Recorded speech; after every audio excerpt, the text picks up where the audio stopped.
Hello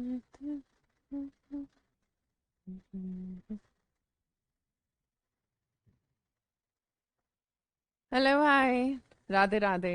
good afternoon everyone. फटाफट से बताएं बेटा, आपको आवाज क्लियर सुनाई दे रही है?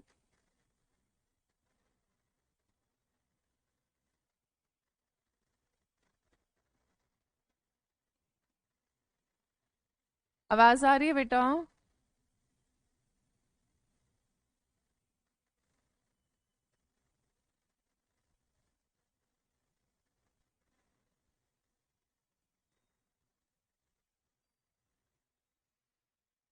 एरर आ रहा है। I am not getting video.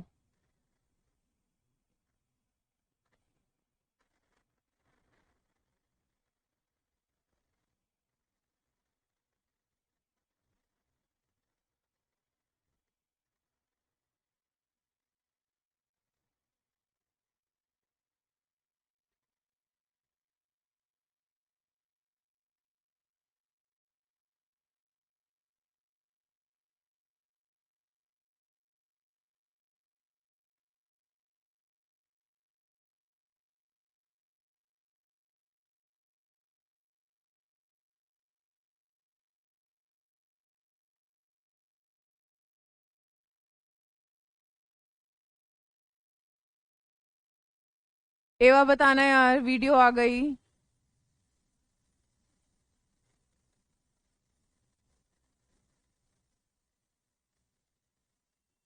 बेटा एक बार बताइए, आवाज आ रही है? आवाज आवाज आवाज।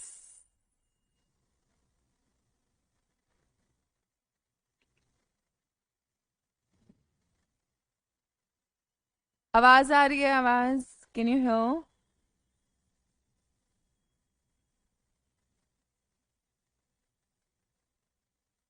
अब ओके है? अब सब ओके है? जल्दी बताएं।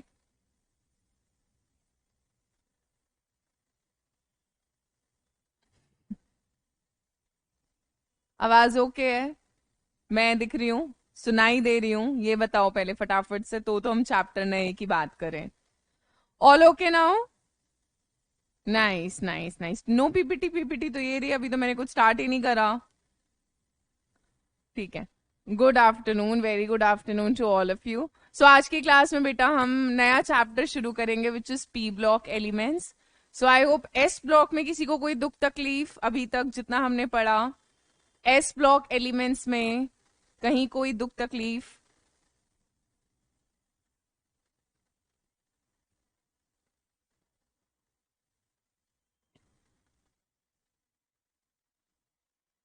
नहीं है? ठीक है।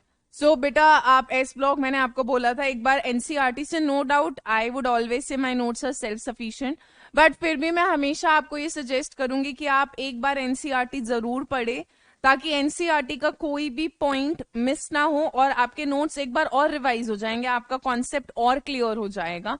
सो इनऑर्गेनिक के लिए मैं आपको बार बार बोल चुकी हूँ, हमने 5 चैप्टर पढ़ने थे, हम 4 चैप्टर कर चुके हैं। Periodic classification, chemical bonding, hydrogen, S block और पी ब्लॉक अब लास्ट चैप्टर करेंगे, है ना? और आपकी एनसीईआरटी, आपकी इनऑर्गेनिक खत्म हो जाएगी।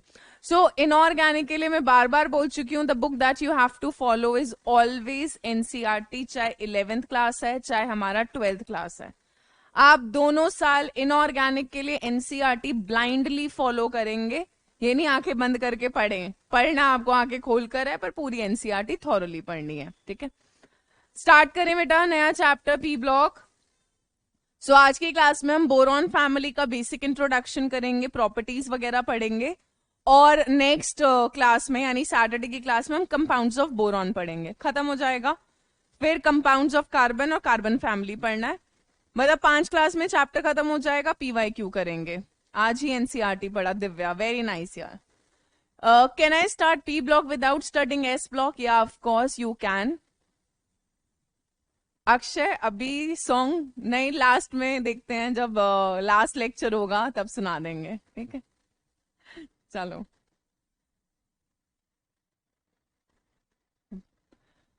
पी ब्लॉक एलिमेंट्स में देखिए जरा बेटा, पी ब्लॉक याद करो, आपको क्या बताया था? हमने पीरियोडिक टेबल को 4 ब्लॉक्स में क्लासिफाई कर रखा है, S block, P block, D block, F block. P block के लिए मैं क्या डिफाइन करूं? पी ब्लॉक एलिमेंट्स आर दो, सब डिफाइन करा रखा है बेटा। पी ब्लॉक एलिमेंट्स कौन से एलिमेंट्स होते हैं? जल्दी जल्दी बताते जाओ, जल्दी बताएं जरा। पी ब्लॉक एलिमेंट्स, दिबांशन घोष ने बिल्कुल सही जवाब दिया, विनायक ने सही बोला, अनुराग नीट लिखा होगा उसने मुझे, I am sure. So P block elements are those, P block elements are those in which last electron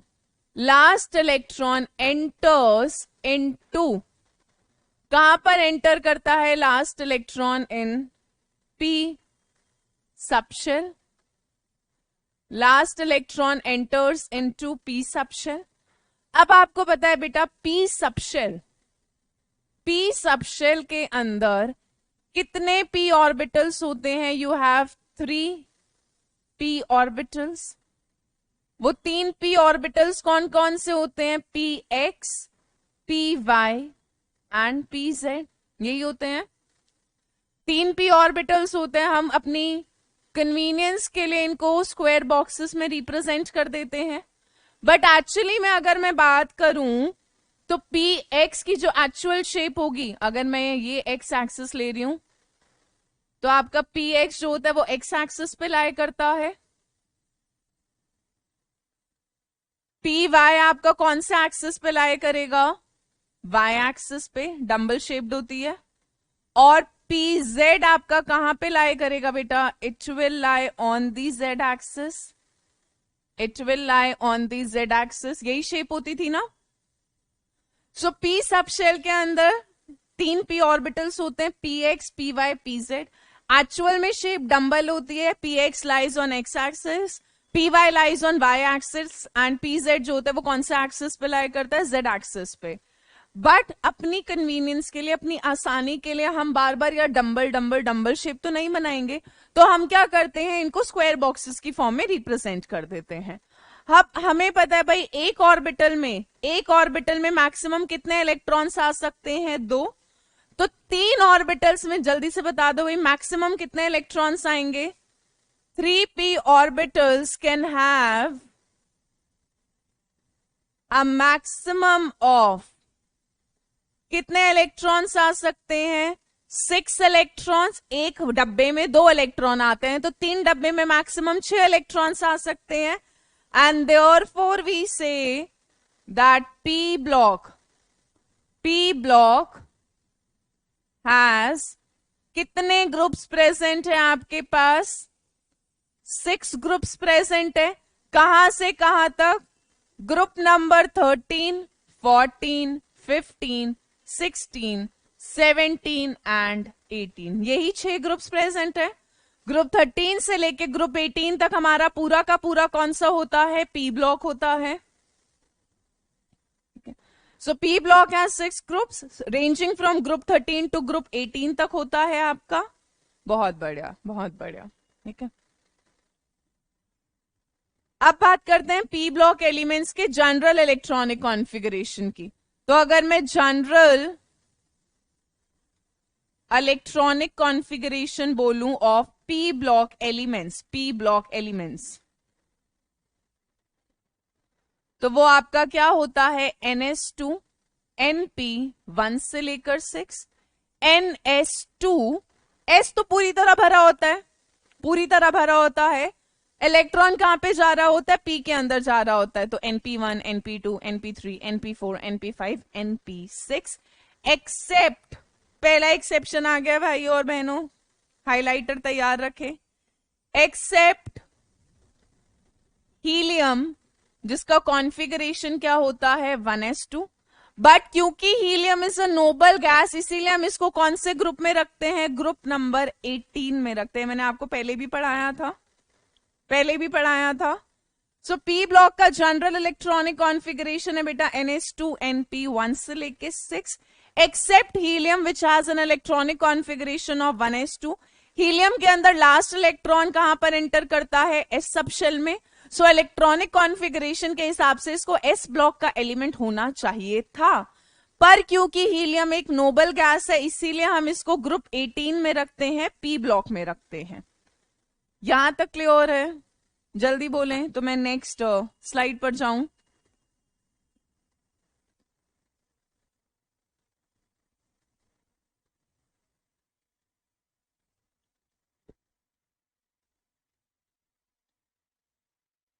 चलिए, टेबल बनानी है बेटा।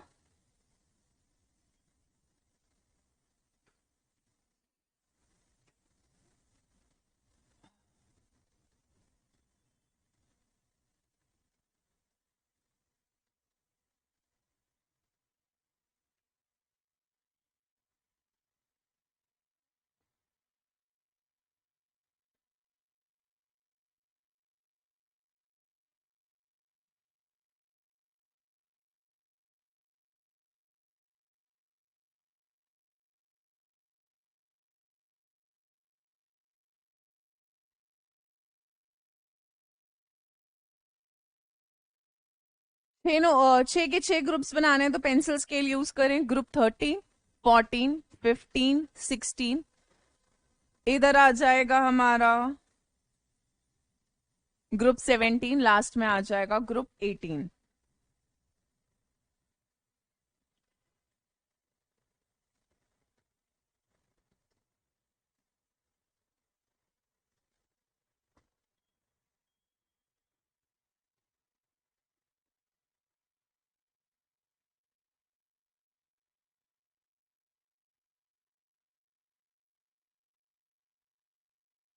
ठीक है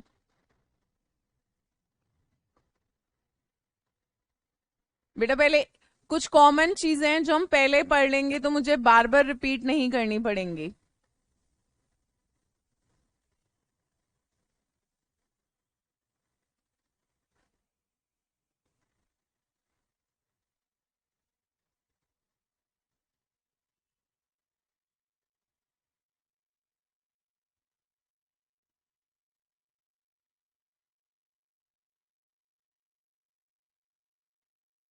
स्केल नहीं है कोई बात नहीं, ऐसे ही बना दो यार।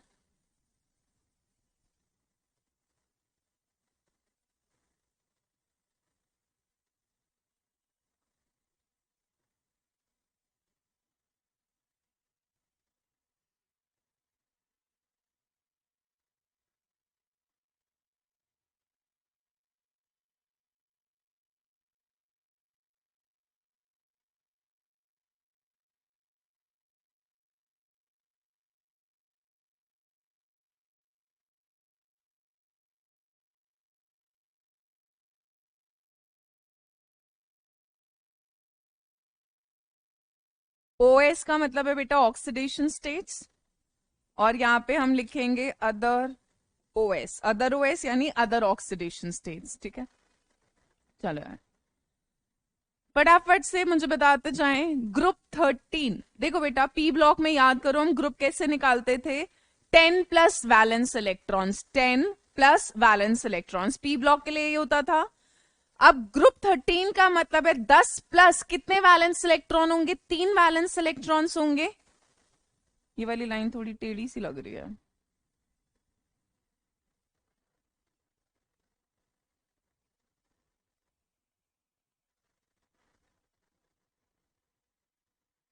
ठीक है, शायद अब ठीक है। तो ग्रुप 13 का ना बेटा NH2 फरा, NH2NP3 क्यों होगा बेटा? इसका इलेक्ट्रॉनिक कॉन्फ़िगरेशन क्या होगा? NH2NP1 होगा ना। वैलेंस इलेक्ट्रॉन कितने हो गए? 2 प्लस 1 3, 10 प्लस 3 ग्रुप नंबर कितना आ जाएगा? 13 आ जाएगा। ग्रुप 14 का आउटर इलेक्ट्रॉनिक कॉन्फ़िगरेशन क्या हो जाएगा आपका? NH2NP2।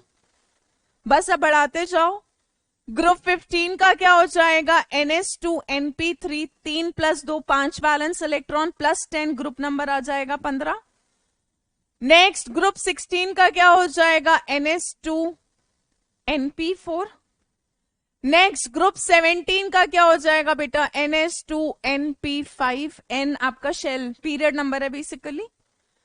और ग्रुप 18 क्या हो जाएगा, NS2 NP6 एक्सेप्ट, जल्दी बताएं, एक्सेप्ट क्या हो जाएगा यहां पर, फिर से हीलियम जिसका कॉन्फ़िगरेशन क्या है 1s2, पर बाकी सारी नोबल गैसेस यही फॉलो करती हैं NS2 NP6। ठीक है, चलिए पहला पहला मेंबर मुझे सारी फैमिली का बताएं। पहला मेंबर ग्रुप 13 का पहला मेंबर कौन सा होता है, बोरॉन, बोरॉन फैमिली। नेक्स्ट का कौन सा होगा, कार्बन, नाइट्रोजन, ऑक्सीजन, फ्लोरीन। और ग्रुप 18 का पहला मेंबर कौन सा होता है यार, ग्रुप 18 का पहला मेंबर कौन सा हो जाएगा आपका, हीलियम।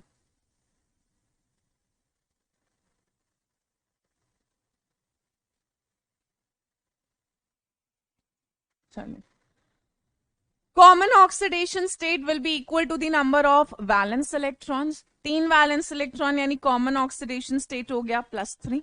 ठीक है, 4 वैलेंस इलेक्ट्रॉन यानी कॉमन ऑक्सीडेशन स्टेट कितना हो गया, +4। 5 वैलेंस इलेक्ट्रॉन यानी ग्रुप का कॉमन ऑक्सीडेशन स्टेट होगा +5। इधर कितना होगा, +6, इधर कितना होगा, +7, इधर होगा +8, +8। ये ऑक्सीडेशन स्टेट है बेटा, ऑक्सीडेशन स्टेट।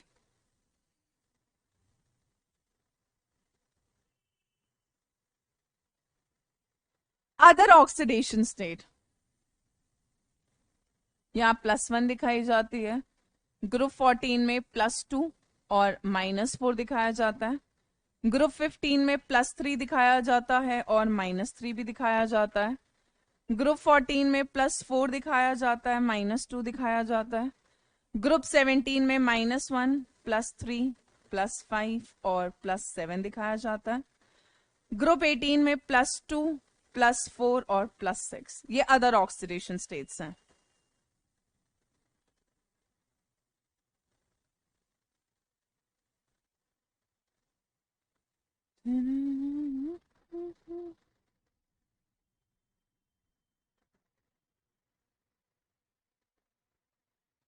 यहाँ पे +2 भी लिख लेना, या इसको वो बना देते हैं +4, +2, -2। ये कैसे कैलकुलेट होती हैं ये अभी मैं बता रही हूं, थोड़ा रुकना जरा, है ना। माइनस वाली तो तुम बहुत प्यार से समझ सकते हो, माइनस वाली ध्यान से देखो यार, माइनस वाली पे गौर फरमाएं, थोड़ा ध्यान देना बेटा। ग्रुप 14 में 4 वैलेंस इलेक्ट्रॉन है, ऑक्टेट पूरा करने के लिए अगर ये 4 गेन करें तो क्या दिखाएंगे, -4 ऑक्सीडेशन स्टेट। ग्रुप 15 में 5 वैलेंस इलेक्ट्रॉन है, ऑक्टेट पूरा करने के लिए अगर गेन करा तो 3 इलेक्ट्रॉन गेन करेंगे तो -3। ग्रुप 16 6 वैलेंस इलेक्ट्रॉन यानी कि अगर ये 2 गेन करें तो -2। ग्रुप 17 17 7 वैलेंस इलेक्ट्रॉन एक गेन करेंगे, -1, -1। और नोबल गैसेस तो इलेक्ट्रॉन गेन करेगी नहीं तो नेगेटिव तो शो करेगी नहीं, उनका तो ऑक्टेट पूरा होता है। तो नेगेटिव वाली तो समझ आ गई होगी, ग्रुप 13 में कोई नेगेटिव नहीं दिखा रहा होता क्योंकि ग्रुप 13 में सिर्फ बोरॉन नॉन मेटल होता है, बाकी सारे के सारे मेटल्स होते हैं और मेटल कभी भी नेगेटिव ऑक्सीडेशन स्टेट नहीं दिखा रहे होते। You can say it's more over like valency, like valency. So negative वाली तो समझ आ गई, नेगेटिव वाली समझ आ गई। अब थोड़ा सा ध्यान जो देना है इन ऑक्सीडेशन स्टेट्स पे देना है। +3 से 2 कम, +1, +4 से 2 कम, +2, +5 से 2 कम करा, +3, +6 से 2 कम करा तो +4। इन 4 ऑक्सीडेशन स्टेट पर देखना है, इन 4 ऑक्सीडेशन स्टेट पे ध्यान देना। यहां पर हम एक इफेक्ट पढ़ाऊंगी बहुत ही बेहतरीन, which is called as inert pair effect. नाम तो सुना ही होगा, नाम तो सुना होगा शायद, शायद, है ना।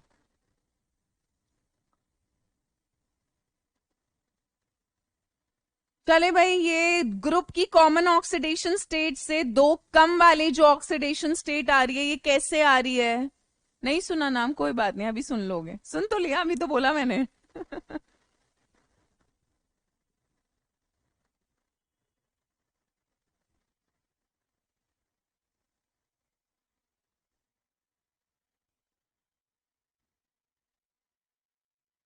अच्छा, यहाँ पे एक +1 भी आएगी।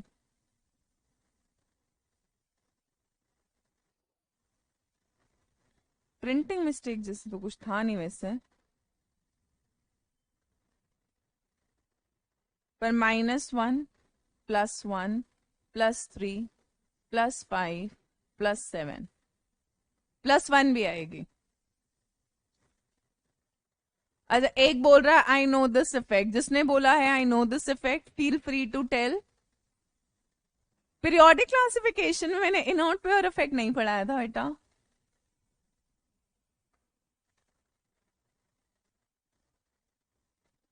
चलें चलें भाई चलें, वो वाले में +1 भी ऐड कर लीजिएगा। चलिए, हेडिंग डालें।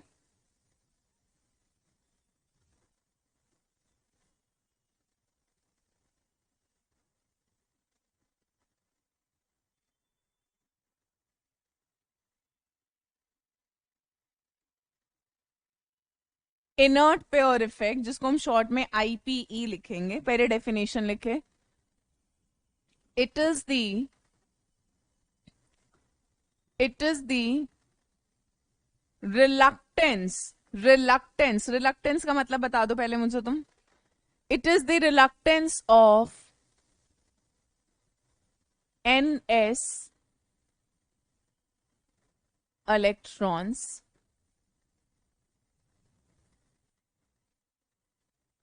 in heavier members,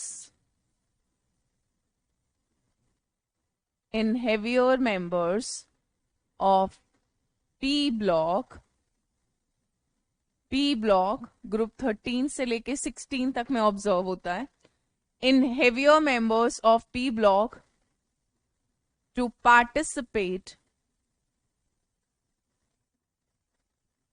in bonding। Reluctance का मतलब होता है कोई चीज नहीं होने देना, ना होने देना। तो होता क्या है कि जो पी ब्लॉक के ग्रुप 13 से 16 के ग्रुप हैं, उसमें जो नीचे के मेंबर्स होते हैं, हेवी मेंबर्स होते हैं, जो नीचे के एलिमेंट्स होते हैं, वहां पर जो एस के 2 इलेक्ट्रॉन्स होते हैं वो बॉन्डिंग में पार्टिसिपेट करने के लिए मना कर देते, भाई हम पार्टिसिपेट नहीं करेंगे बॉन्डिंग के अंदर। They become reluctant to participate in the bonding. Reluctant का मतलब है कोई चीज नहीं करना, उस चीज को अपोज करना, हेजिटेट करना। हर्षिता ने बिल्कुल सही बोला। अनविलिंगनेस, फलक ने भी बिल्कुल सही बोला। ठीक है, so it is the reluctance of NS electrons, S के अंदर कितने इलेक्ट्रॉन्स होंगे? 2। टू पार्टिसिपेट इन बॉन्डिंग, जब पार्टिसिपेट नहीं करते बॉन्डिंग के अंदर तो हम बोलते हैं इस इफेक्ट को inert pair effect. Inert pair समझ आ रहा है? पेयर यानी S के 2 इलेक्ट्रॉन पेयर की फॉर्म में, इनर्ट मतलब वो बॉन्डिंग में इनर्ट हो जाते हैं, पार्टिसिपेट नहीं करते, they don't participate, and that is why this effect is called as inert pair effect. Inert pair यानी जो S का पेयर है इलेक्ट्रॉन्स का, वो इनर्ट हो गया, बॉन्डिंग में पार्टिसिपेट ही नहीं करता। वो क्यों नहीं करता वो समझना है। देखो यार, थोड़ा सा पीछे जाऊंगी या ऐसे समझने की कोशिश करना।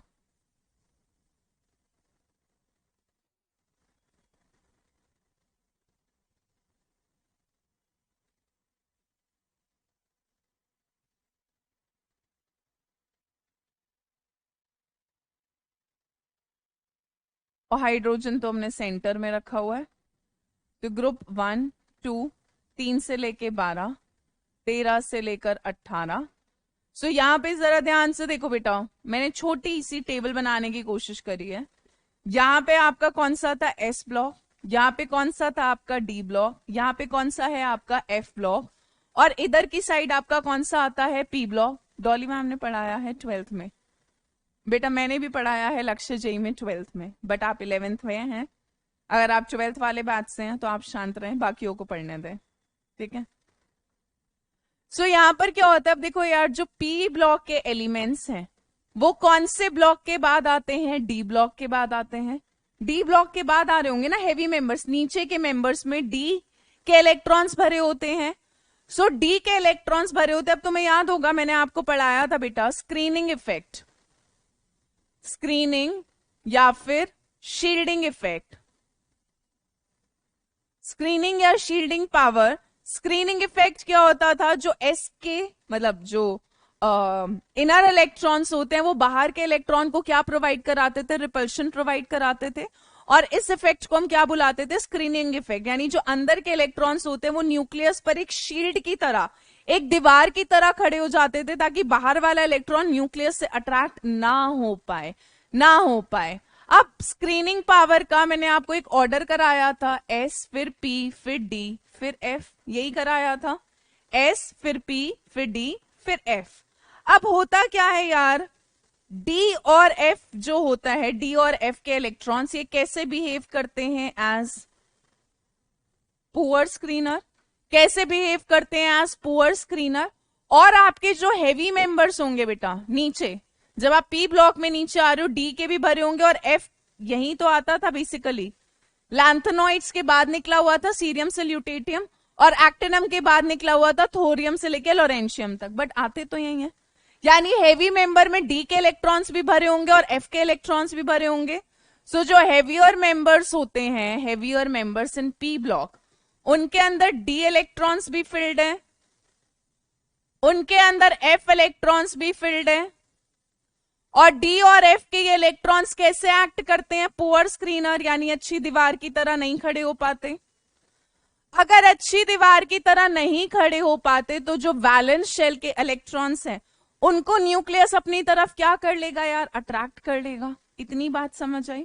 अगर ये पुअर स्क्रीनर की तरह है, अगर ये पुअर स्क्रीनर की तरह है तो न्यूक्लियस वैलेंस इलेक्ट्रॉन को अपनी तरफ अट्रैक्ट कर लेगा। अगर कोई चीज अच्छी दीवार की तरह नहीं खड़ी हो पा रही तो न्यूक्लियस बाहर वाले इलेक्ट्रॉन को अपनी तरफ क्या कर लेगा, अट्रैक्ट कर लेगा। यहां तक बात समझ आई।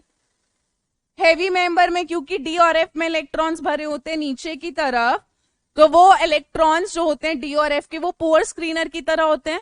तो बैलेंस इलेक्ट्रॉन के न्यूक्लियस किसकी तरफ अट्रैक्ट हो जाते हैं, न्यूक्लियस की तरफ। बेटा एफ ब्लॉक भी तो यही होता है। डी ब्लॉक में लैंथेनम के बाद ही तो आ रहा होता है 58 to 71 और 90 से लेके 103। तो हेवी मेंबर में अगर आप 110 पे जा रहे हो तो उसमें एफ के इलेक्ट्रॉन तो भर ही चुके होंगे। हाँ बेटा ये लिखना है, इनर्ट पेयर इफेक्ट, समझ नहीं आएगा वरना बाद में Akshat. So they act as a poor screener, ठीक है। वैलेंस इलेक्ट्रॉन न्यूक्लियस से क्या हो जाएंगे, अट्रैक्ट। अब पी ब्लॉक के अंदर बेटा वैलेंस इलेक्ट्रॉन्स यही है, NS2 NP1 से लेके 6, NS2 NP1 से लेके 6। चलिए तो ये वाले जो वैलेंस इलेक्ट्रॉन्स हैं ये न्यूक्लियस की तरफ पुअर स्क्रीनिंग इफेक्ट की वजह से अट्रैक्ट हो जाते हैं, ठीक है। अब मुझे ये बताओ, मैं दे दूंगी टाइम नोट करने का, पहले समझ लो। अभी ज्यादा पास न्यूक्लियस से कौन होगा, NS या NP, जल्दी बताओ यार, NS या NP, which is closer to nucleus, which is closer to nucleus. अगर मान लो मैं बोल रही हूं कोई एलिमेंट है जिसका कॉन्फ़िगरेशन 6s to 6p3 है, which will be closer to nucleus. 6s पहले आएगी, 6p तो बाद में आएगा। अब अगर न्यूक्लियस से 6s या NS ज्यादा पास है, यानी NS के इलेक्ट्रॉन ज्यादा अट्रैक्ट हो रखे होंगे NP के कंपैरिजन में। अगर ये वाले दो इलेक्ट्रॉन बेटा ज्यादा अट्रैक्ट हो रखे हैं न्यूक्लियस से as compare to p electron, तो ये बॉन्डिंग में पार्टिसिपेट करने से क्या कर देते हैं, मना कर देते हैं। और अगर ये बॉन्डिंग में पार्टिसिपेट करने से मना कर देंगे तो आपके दो इलेक्ट्रॉन्स ऑक्सीडेशन स्टेट कम दिखाएंगे कॉमन ऑक्सीडेशन स्टेट से। जैसे कि मान लो यहां पे, ध्यान से अब समझना, पहले समझ लो, सारा समझ लो। ग्रुप 13 में कितने वैलेंस इलेक्ट्रॉन थे, 3 वैलेंस इलेक्ट्रॉन थे। ध्यान से समझना बेटा, ध्यान से, 3 वैलेंस इलेक्ट्रॉन थे, तो ग्रुप का कॉमन ऑक्सीडेशन स्टेट +3 था। नीचे जब आप ग्रुप 13 में हेवी मेंबर्स पर आए, यानी इंडियम पर, थालियम पर, तो वहां पे क्योंकि इलेक्ट्रॉन डी और एफ में भर चुका होगा, क्योंकि उससे पहले डी ब्लॉक आ रहा है, एफ ब्लॉक भी आ रहा है, तो हेवी मेंबर्स में डी और एफ जो होगा वो भर चुका होगा, पुअर स्क्रीनर है। वैलेंस इलेक्ट्रॉन न्यूक्लियस से अट्रैक्ट होंगे, ज्यादा अट्रैक्ट NS के इलेक्ट्रॉन होंगे। अगर ये बॉन्डिंग में पार्टिसिपेट करने से मना कर देंगे तो ऑक्सीडेशन स्टेट 3 से 3 -2 यानी कितनी हो जाएगी, +1 हो जाएगी, +1 हो जाएगी यार। 2 इलेक्ट्रॉन पहले 3 बॉन्डिंग में पार्टिसिपेट कर रहे थे, अब एस के 2 इलेक्ट्रॉन्स ने बॉन्डिंग में पार्टिसिपेट करने से मना कर दिया, हम नहीं कर रहे भाई, न्यूक्लियस ने हमें टाइटली अट्रैक्ट कर रखा है, हम नहीं लूज आउट हो सकते, तो आपका ऑक्सीडेशन स्टेट +1 आ जाएगा। ऐसे ग्रुप 14 में कितने वैलेंस इलेक्ट्रॉन होंगे, 4 वैलेंस इलेक्ट्रॉन। हैवी मेंबर का मतलब है नीचे वाले मेंबर बेटा, जिनका मास ज्यादा होता है, जिनका एटॉमिक नंबर ज्यादा है, हैवी मेंबर। अब ग्रुप 14 में 4 वैलेंस इलेक्ट्रॉन है, हैवी मेंबर्स में नीचे की तरफ जाओगे, अगेन इनर्ट पेयर इफेक्ट लग रहा है, एस के 2 इलेक्ट्रॉन्स बॉन्डिंग में पार्टिसिपेट नहीं करेंगे, तो 4 में से अगर 2 इलेक्ट्रॉन पार्टिसिपेट नहीं कर रहे तो 4 माइनस टू यानी नीचे की तरफ +2 की स्टेबिलिटी बढ़ जाएगी, +2 की स्टेबिलिटी बढ़ जाएगी। ऐसे ग्रुप 15 में कितने वैलेंस इलेक्ट्रॉन थे, 5 वैलेंस इलेक्ट्रॉन, जिसमें से नीचे की तरफ आते हुए 2 इलेक्ट्रॉन ने बॉन्डिंग में मना कर दिया, हम नहीं पार्टिसिपेट करेंगे, तो कितना 5 - 2 +3 की स्टेबिलिटी बढ़ जाएगी, +3 की स्टेबिलिटी बढ़ जाएगी। NH2NP4 अगेन 6 वैलेंस इलेक्ट्रॉन थे, 2 ने बॉन्डिंग में पार्टिसिपेट करने से मना कर दिया हेवियर मेंबर में, तो 6 - 2 यानी किसकी स्टेबिलिटी बढ़ती जाएगी, +4 की, +4 की। और इस इफेक्ट को क्या बुलाते हैं बेटा, इनर्ट पेयर इफेक्ट, यानी ये जो एस के 2 इलेक्ट्रॉन्स हैं वो क्या हो गए, इनर्ट हो गए, बॉन्डिंग में पार्टिसिपेट नहीं कर रहे, reluctant to participate in the bonding. क्यों, क्योंकि डी और एफ में भर रहा होता है इलेक्ट्रॉन हेवी मेंबर्स में, डी और एफ पुअर स्क्रीनर की तरह एक्ट करते हैं, तो न्यूक्लियस वैलेंस इलेक्ट्रॉन को अट्रैक्ट करता है, और ज्यादा अट्रैक्ट कौन से इलेक्ट्रॉन होते हैं, एस के, क्योंकि S is closure then P, तो एस के 2 इलेक्ट्रॉन्स बॉन्डिंग में पार्टिसिपेट करने से क्या कर देते हैं, मना कर देते हैं, मना कर देते हैं। हाँ, इनर्ट का मतलब ही यही होता है, लेस रिएक्टिव, तो एस के 2 इलेक्ट्रॉन्स इनर्ट हो जाते हैं, that is why inert pair, the pair becomes inert. यहां तक हुआ, उसके बाद में एक चीज और लिखवाऊंगी,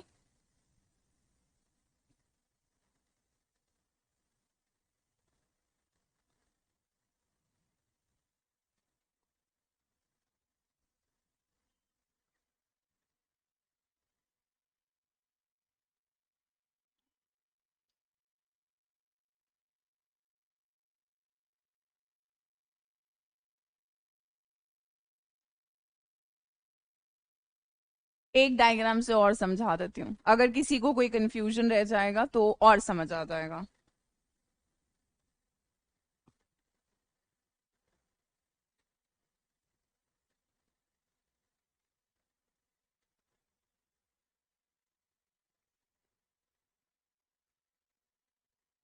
रुक जाओ जरा, ध्यान से समझना। मान लो मैं थालियम ले रही हूं, ठीक है ना, boron, aluminium, gallium, indium, thallium, यही होगा। अरे भाई, मेरे को लगता है आप लोगों को इलेक्ट्रॉनिक कॉन्फ़िगरेशन ही नहीं आ पाया, तो ये सारी चीजें कहां से आएंगी।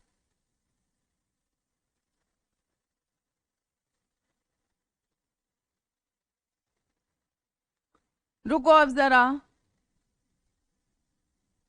थैलियम का कॉन्फ़िगरेशन होता है xenon 4f14 5d10 6s2 6p1, ये है।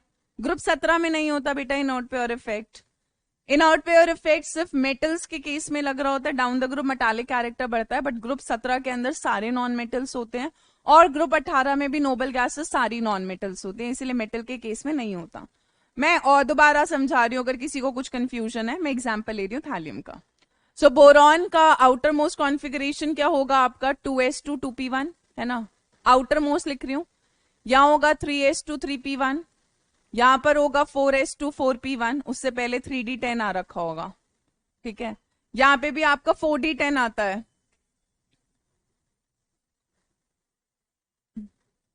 थैलियम में 4f14 5d10 6s2 6p1। अब जरा और ध्यान से समझें, कोई कमी नहीं रहनी चाहिए भाई समझने में, कल को बोलो इनर्ट पेयर इफेक्ट पता नहीं क्या बता दिया, 12वीं में काम आता है। चलो, थैलियम का बना रही हूं बेटा मैं, थैलियम। 1 2 3 4 5 और 6, यही है, 5 और 6। ये सिक्स्थ शेल है। सिक्स्थ शेल में कितने इलेक्ट्रॉन्स है इसके पास? 6s2 6p1, यही कॉन्फ़िगरेशन है। 6s2 6p1, यही कॉन्फ़िगरेशन है।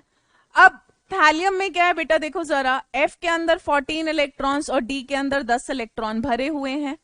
ये इलेक्ट्रॉन्स कैसे एक्ट करते हैं? These electrons act as poor screener, यानी बाहर वाले इलेक्ट्रॉन को रिपल्शन नहीं दे पाते, पुअर स्क्रीन की तरह अच्छी दीवार नहीं खड़े होते, तो न्यूक्लियस से ये वाले वैलेंस इलेक्ट्रॉन अट्रैक्ट हो जाएंगे।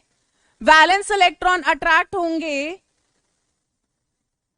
उसमें भी ज्यादा अट्रैक्ट ये वाले इलेक्ट्रॉन्स होंगे।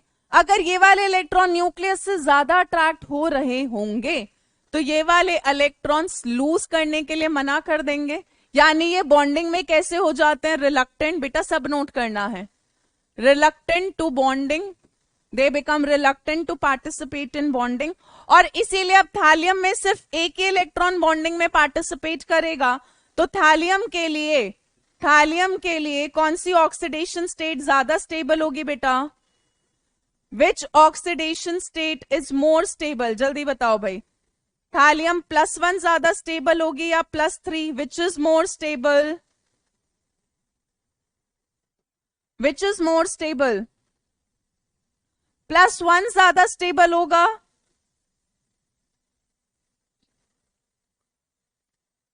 हाँ जी, तो ये स्टेटमेंट लिखें, due to inert pair effect, due to inert pair effect, when we move down the group, when we move down the group,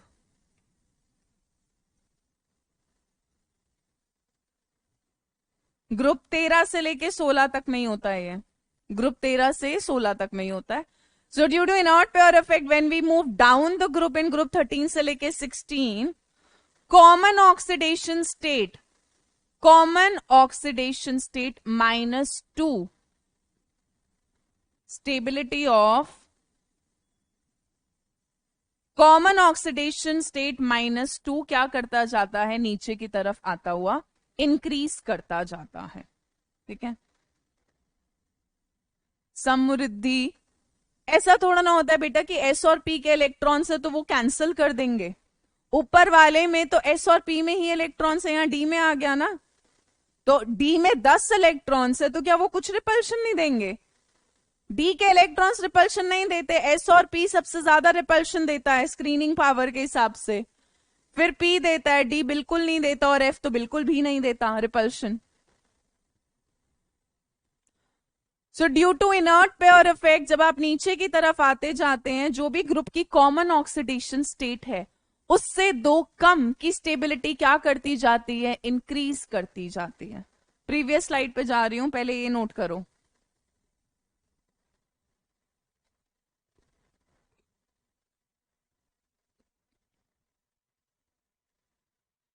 Aditya बेटा 17 और 18 में इसीलिए नहीं होता क्योंकि 17 और 18 पूरा सिर्फ नॉन मेटल्स का ग्रुप होता है, मेटल होते ही नहीं है। वह ग्रुप 13 से लेके 16 में जो नीचे के मेंबर्स होते हैं, they have metals in them.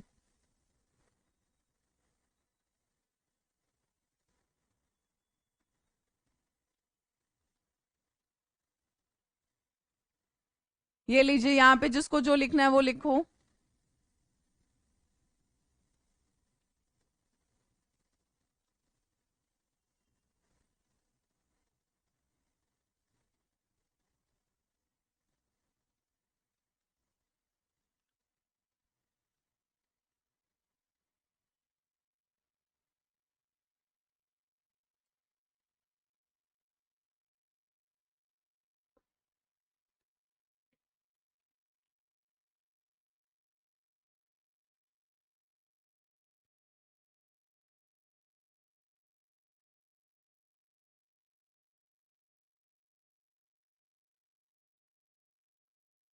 अब जरा एक चीज और लिखें।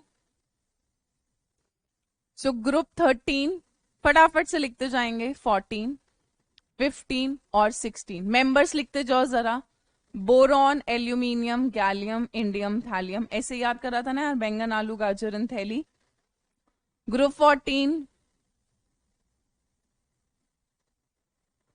यहां पे क्या हो जाता है, नाना पाटेकर, ऐश्वर्या, सब बिंदास, और यहां पे था उससे टेपो, यही था। तो जब आप नीचे की तरफ आएंगे, यहां पे, यहां पे, यहां पे, और ग्रुप 16 में, चले ग्रुप 13 में नीचे की तरफ आऊंगी तो +1 ऑक्सीडेशन स्टेट की स्टेबिलिटी, जल्दी बोलो यार, बढ़ेगी घटेगी? +1 ऑक्सीडेशन स्टेट की। ऐसे ही ग्रुप 14 में, जल्दी बताते जाओ यार। नीचे की तरफ आओगे तो ये जो हैवी मेंबर्स हैं, इनमें +1 ऑक्सीडेशन स्टेट की स्टेबिलिटी क्या करती जाएगी, इंक्रीज करती जाएगी। कॉमन ऑक्सीडेशन स्टेट कितना था यार, कॉमन ऑक्सीडेशन स्टेट इसका कितना था, +3, +4, +5, +6। कॉमन ऑक्सीडेशन स्टेट से -2, यानी 3 में से 2 माइनस करोगे नीचे की तरफ, +1 की स्टेबिलिटी क्या करती जाएगी, बढ़ती जाएगी। और +3 की स्टेबिलिटी, +3 ऑक्सीडेशन स्टेट की स्टेबिलिटी क्या करती जाएगी, डिक्रीज करती जाएगी। +3 की कम होगी और +1 बनाने की बढ़ती जाएगी, क्योंकि नीचे की तरफ आएंगे s इलेक्ट्रॉन। रीजन क्या आ जाएगा बेटा जी, रीजन क्या आएगा आपका, ड्यू टू IPE। IPE क्या हो गया आपका, इनर्ट पेयर इफेक्ट, ठीक है। ऐसे ग्रुप 14 में नीचे की तरफ आओगे, stability of +4 oxidation state decreases and +2 oxidation state क्या करता जाएगा, बढ़ता जाएगा। +4 की कम होती जाएगी, +2 की बढ़ती जाएगी, यानी लेड ज्यादा स्टेबल कौन सी दिखाना चाहेगा, +2। थैलियम ज्यादा स्टेबल कौन सी दिखाना चाहेगा, +1। ऐसे ही बिस्मथ ज्यादा स्टेबल कौन सी दिखाना चाहेगा, +3। पोलोनियम ज्यादा स्टेबल कौन सी दिखाना चाहेगा, आपकी +4। एस के 2 इलेक्ट्रॉन इनर्ट हो गए हैं, इनर्ट पेयर इफेक्ट।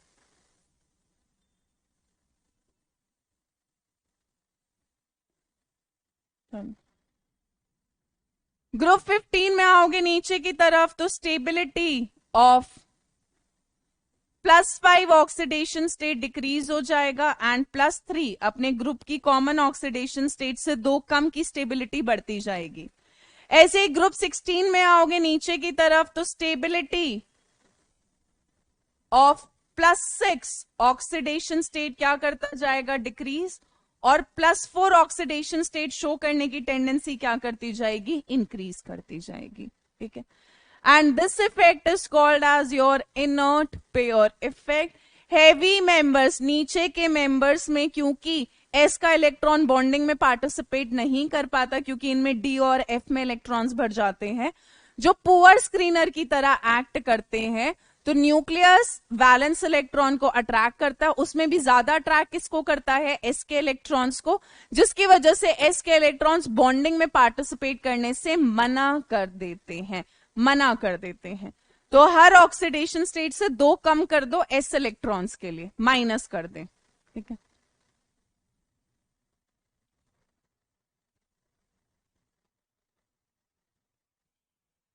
जिनको लग रहा है उन्हें समझ नहीं आ रहा, पहला आप जाके पीरियोडिक क्लासिफिकेशन में स्क्रीनिंग इफेक्ट समझ कर आए एक बार दोबारा, उसके बाद इस लेक्चर को बेटा दोबारा देखिएगा, क्योंकि एनसीईआरटी के अंदर नहीं दे रखा। एनसीईआरटी में बस बता रखा है इनर्ट पेयर होता क्या है, डेफिनेशन दे रखी है, कैसे अराइज करता है। इसके लिए आपको पहले आना चाहिए अंकिता रॉय, स्क्रीनिंग इफेक्ट क्या होता है, स्क्रीनिंग इफेक्ट का ऑर्डर क्या होता है। So please go back to periodic classification, watch the lecture of screening effect, then come back and watch this lecture back again.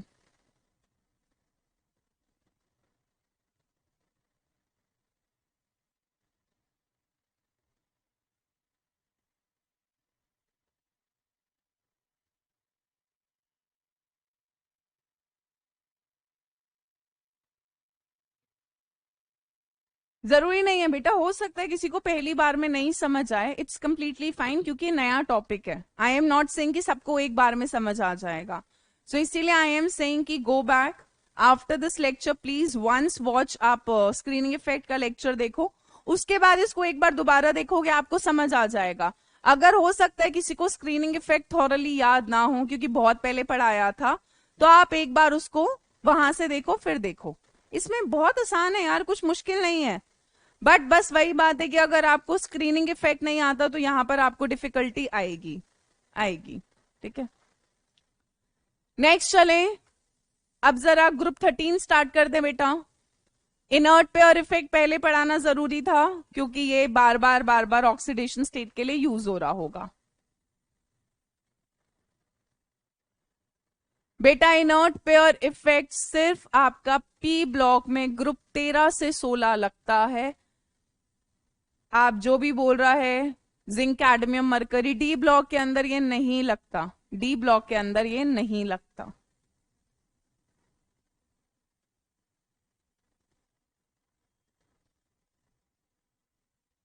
Oxidation state का यूज बेटा कंपाउंड के लिए। चलिए ग्रुप 13 स्टार्ट कर रहे हैं। तो ग्रुप 13 के अंदर कौन कौन से मेंबर्स आ रहे हैं? पहला मेंबर कौन सा आता है आपका? बोरॉन। फिर कौन सा आता है? एल्यूमिनियम। फिर कौन सा आता है आपका? गैलियम। फिर आता है आपका बेटा इंडियम। फिर आपका आता है थैलियम, और लास्ट मेंबर है निहोनियम। लास्ट मेंबर है आपका निहोनियम, है ना। चलो सिंबल बताओ भाई, इसका सिंबल क्या हो जाएगा? B A L G A I N. Thallium का क्या होगा? T L. ये न्यूली डिस्कवर्ड एलिमेंट है, इसीलिए हम इसको ज्यादा नहीं पढ़ेंगे क्योंकि मैनमेड एलिमेंट है, सिंथेटिक एलिमेंट है। अभी कुछ टाइम पहले ही डिस्कवर हुआ तो इसकी प्रॉपर्टीज बहुत ज्यादा नोन नहीं है। सो ये हो गया आपका निहोनियम, NH। ठीक है, सिंथेटिक एलिमेंट है, considered to be a metal, but क्योंकि ये अभी अभी डिस्कवर हुआ है तो इसकी बहुत ज्यादा प्रॉपर्टीज नहीं स्टडी हुई हैं। बट बेटा फटाफट से मुझे सबका एटॉमिक नंबर कैलकुलेट करके बताओ। बोरॉन का तो तुम्हें पता है 5 होता है, बाकियों का बताएं जरा।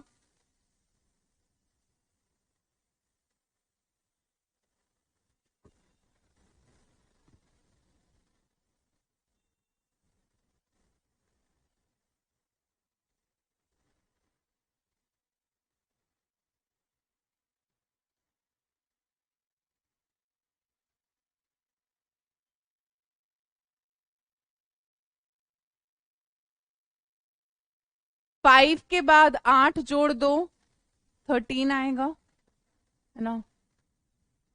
उसके बाद आप क्या जोड़ेंगे बेटा? 18। 18 जोड़ो तो कितना आ जाएगा? 31। अक्षय यादव ने बिल्कुल सही बताया है। फिर 18 जोड़ोगे कितना आ जाएगा? 49। 32 जोड़ोगे तो 32 जोड़ोगे तो कितना आ जाएगा? 81। और फिर 32 जोड़ोगे तो निहोनियम का एटॉमिक नंबर कितना आएगा? 113। निहोनियम का अगर हम IUPAC नेम लिखे पहले, अब तो डिस्कवर हो गया, बट पहले इट वाज रिटर्न एज 1 के लिए क्या आता था? अन। दोबारा 1 के लिए क्या आया? अन। 3 के लिए ट्राईइयम। तो पुरानी पीरियोडिक टेबल में आपको इसका सिंबल UUT भी मिलेगा, अन अन ट्राईइयम। तो आपको ये सिंबल भी मिलेगा बुक्स के अंदर, UUT। बट अब ये डिस्कवर हो गया and this is your synthetic element, manmade element है। ठीक है, boron is not considered as metalloid. बचपन में तो तुमको पढ़ा देते हैं कि बोरॉन मेटेलॉइड होता है, बट बोरॉन जो एक्चुअली में है दैट इज नॉन मेटल। कैसा होता है? Non metal. और क्योंकि ये नॉन मेटल है तो इसके कंपाउंड्स कैसे होते हैं? इट फॉर्म्स मोस्टली, इसके सारे के सारे कंपाउंड्स जो बोरॉन के होते हैं वो कैसे होते हैं? These are covalent compounds. कैसे कंपाउंड्स बनाता है ये? कोवलेंट कंपाउंड्स बनाता है। 2003 में नहीं हुआ था बेटा, 2016 में हुआ था दिसंबर में। 4 एलिमेंट्स डिस्कवर हुए थे उस टाइम पे, निहोनियम, मस्कोवियम, टेनिसन एंड ऑर्गेनिसॉन। 113, 115, 117, 118 2016 में हुए थे ये चारों। लास्ट 2016 में ही पूरी पीरियोडिक टेबल कंप्लीट हुई थी, वरना लास्ट पीरियड इनकम्प्लीट था पहले। ठीक है, सो बोरॉन नॉन मेटल है, मोस्टली कोवेलेंट कंपाउंड्स बनाता है। इसके अलावा पूरे पीरियोडिक टेबल में जो बोरॉन का खानदान है, यानी ग्रुप 13 जो है आपका बोरॉन फैमिली, ये मोस्ट हेट्रोजीनियस फैमिली है। मोस्ट हेट्रोजीनियस फैमिली का मतलब क्या है? इरेगुलरिटीज बहुत है यहां पे, इरेगुलरिटीज आर मच। जो ट्रेंड है वो रेगुलर फॉलो नहीं होते, बहुत ज्यादा इरेगुलरिटीज आते हैं। क्यों? क्योंकि जो ग्रुप 13 है वो इमीडिएटली डी ब्लॉक के बाद आ जाता है, तो यहाँ पे प्रॉपर्टीज, क्योंकि डी के बाद एकदम से पी आ जाता है, तो प्रॉपर्टीज बहुत ज्यादा वेरी कर रही होती हैं। इनर्ट पेयर इफेक्ट लग रहा होता है, आपका लैंथेनॉइड कॉन्ट्रैक्शन लग रहा होता है, ये सब मैंने आपको पढ़ाया था, इसीलिए मैं दोबारा बोल रही हूँ। Please it's a humble request, अगर किसी को अभी भी चीजें याद नहीं है, I would request you please study periodic classification. आप जो एटॉमिक साइज वाला मैंने लेक्चर पढ़ाया था याद है, जिसमें मैंने आपको स्क्रीनिंग इफेक्ट पढ़ाया था, लैंथेनॉइड कॉन्ट्रैक्शन वाला एक्सेप्शन कराया था, मैंने एल्यूमिनियम गैलियम के साइज का भी आपको बताया था कि किसका साइज कम होता है, ये सारी चीजें मैंने आपको वहां बता रखी हैं। अगर किसी को नहीं याद, मैं यही कहूंगी कि सैटरडे की क्लास से पहले या इस क्लास से पहले आप वो पढ़ो, अगर याद नहीं है। क्योंकि तुम खामखा बोलोगे नहीं समझ आ रहा, उसमें मेरी गलती नहीं होगी, गलती आपकी है कि आपको वो चीजें रिवाइज्ड नहीं है, क्योंकि मैं वो सब कुछ आपको पढ़ा चुकी हूँ, सब कुछ। ठीक है, so irregularities are much in group 13 और बोरॉन फैमिली, क्योंकि यहाँ पे जो हैवी मेंबर्स हैं दे show IPE is inert pair effect.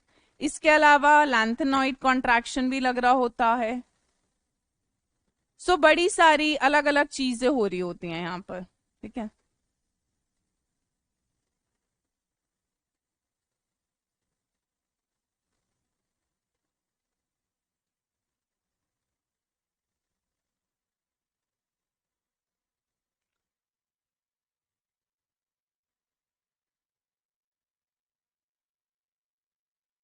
Next चलें, नेक्स्ट स्लाइड पे। यहां तक नोट हुआ? पिछले वीक रिवाइज करा तो बहुत अच्छी बात है, फिर तो समझ आ जाएगा। बट जिसको भी लग रहा है कि उसको इनर्ट पेयर नहीं समझ आया, मैं यही कहूंगी कि आज वाली क्लास से पहले एक बार वो वाला लेक्चर देखना, स्क्रीनिंग इफेक्ट वाला, फिर दोबारा आज का लेक्चर देखना, समझ आ जाएगा। कल केमिस्ट्री की क्लास नहीं है, सैटरडे को होगी, तो उससे पहले प्लीज एक बार वो लेक्चर देख लेना और ये दोबारा देख लेना, एनसीईआरटी पढ़ लेना। इससे ज्यादा क्या बोलूं यार, इतना कुछ कर लोगे तो समझ आ जाएगा। चलिए, अकरेंस बेटा पॉइंट्स में लिख लो मेन। बोरॉन जो होता है it's a fairly rare element, points में लिख लें। ठीक है, या एनसीईआरटी में भी अंडरलाइन कर सकते हैं। बोरॉन कम मिलता है, और अगर मिलता है तो किस किस फॉर्म में मिलता है? Orthoboric acid which is H3BO3, जिसको हम एक और फॉर्मूले से रिप्रेजेंट करते हैं BOH whole thrice, BOH whole thrice, H3BO3 orthoboric acid. इसके अलावा बोरॉन हमें मिलता है बोरेक्स की फॉर्म में। बोरेक्स आपका यूज होता है ग्लास इंडस्ट्री में, है ना, आपने देखा होगा जो टेस्ट ट्यूब्स वगैरह होते हैं वो बोरोसिलिकेट ग्लासेस की होती है, तो बोरेक्स आपका ग्लास बनाने के लिए यूज होता है, ग्लास इंडस्ट्री में यूज होता है। बोरेक्स का फॉर्मूला याद रखना है, हालांकि हम कंपाउंड्स ऑफ बोरॉन में बोरेक्स डिटेल में पढ़ेंगे। सो बोरेक्स की फॉर्म में मिलता है आपको boron Na2B4O7.10H2। It can also be written as Na2B4O5 OH का whole 4.8H2O, and kernite which is Na2B4O7.4H2O। Borax में 10 वाटर ऑफ क्रिस्टलाइजेशन है, यहां पर 4 वाटर ऑफ क्रिस्टलाइजेशन है। ठीक है, इसके अलावा बोरॉन की अबंडेंस अर्थ क्रस्ट के अंदर बहुत कम है, बहुत ही कम, दिख रहा होगा 0.0001% बाय मास। समझ रहे हो कि कितना कम कॉन्सेंट्रेशन है। इसके अलावा बोरॉन आपने 9th में पढ़ा हुआ है। बोरॉन दो आइसोटोपिक फॉर्म में एग्जिस्ट करता है, boron with atomic mass 10 and boron with atomic mass 11। Isotopes यही होते हैं ना, same atomic number different mass number. 19% and 18%, जिसकी वजह से एवरेज एटॉमिक मास याद है, फर्स्ट चैप्टर में पढ़ा होगा। आइसोटोप्स के केस में एवरेज एटॉमिक मास कैसे निकालते थे, percentage abundance into atomic mass यानी 19 into 10 plus percentage abundance into atomic mass यानी 81 इंटू 11 अपॉन 100 सॉल्व करोगे, इसका एवरेज एटॉमिक मास आता है 10.81 यू। 10.81 यू, ठीक है। एल्यूमिनियम जो है मोस्ट अबंडेंट मेटल होता है अर्थ क्रस्ट के अंदर। अर्थ क्रस्ट के अंदर मोस्ट अबंडेंट मेटल, ठीक है। Most abundant non metal earth crust में ऑक्सीजन होता है, फिर सिलिकॉन होता है, उसके बाद third most abundant element aluminium है, बट मोस्ट अबंडेंट मेटल में सबसे पहला एल्यूमिनियम है, फिर आयरन होता है। तो एल्यूमिनियम नियर अबाउट 8.3 होता है अर्थ क्रस्ट में और आयरन नियर अबाउट 5% होता है, ठीक है। So most abundant metal and third most abundant element, 8.3 percentage by mass after oxygen which is a non-metal, silicon which is a non-metal or metalloid. Aluminium हमें किस किस form में मिलता है अर्थ क्रस्ट के अंदर, बॉक्साइट। बॉक्साइट तुमने geography में शायद पढ़ी होगी। Al2O3.2H2O फेल्डस्पार की फॉर्म में मिलता है, K2O.Al2O3.6 SiO2 सिलिका। इसके अलावा क्रायोलाइट विच इज Na3AlF6, ये इंपॉर्टेंट मिनरल्स हैं एल्यूमिनियम के, जहां से हमें एल्यूमिनियम मिलता है, ठीक है। इसके अलावा बेटा page number I think NCERT का 308 होगा, 308, ठीक है। इसके अलावा gallium, indium and thallium less abundant metal होते हैं, लेस अबंडेंट एलिमेंट है। सो बोरॉन अर्थ क्रस्ट में आपको किस किस फॉर्म में मिल रहा है, ऑर्थोबोरिक एसिड बोरेक्स की फॉर्म में मिलता है, कर्नाइट की फॉर्म में। एल्यूमिनियम बॉक्साइट की फॉर्म में मिलता है, फेल्डस्पार की फॉर्म में मिलता है, और किसकी फॉर्म में मिलता है, क्रायोलाइट की फॉर्म में मिलता है, ठीक है। नाइट्रोजन बेटा Uday most abundant non metal atmosphere में है ना, एटमॉस्फेयर में, अर्थ क्रस्ट में थोड़ा ना होता है। कैसी बातें कर रहे हो।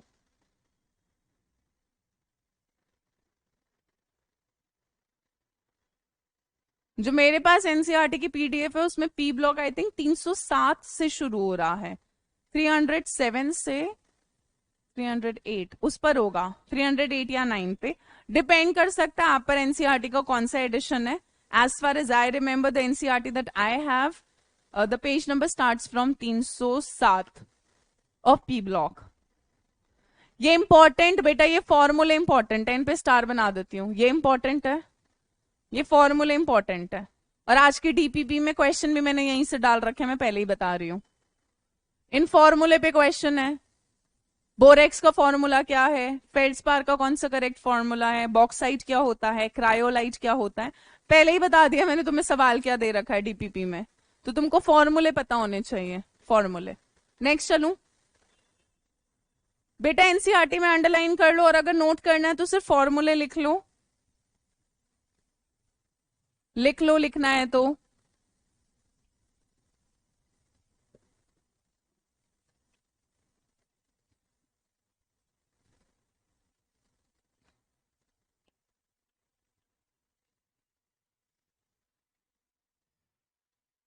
हाँ हाँ अंडरलाइन कर लो, कब मना करा।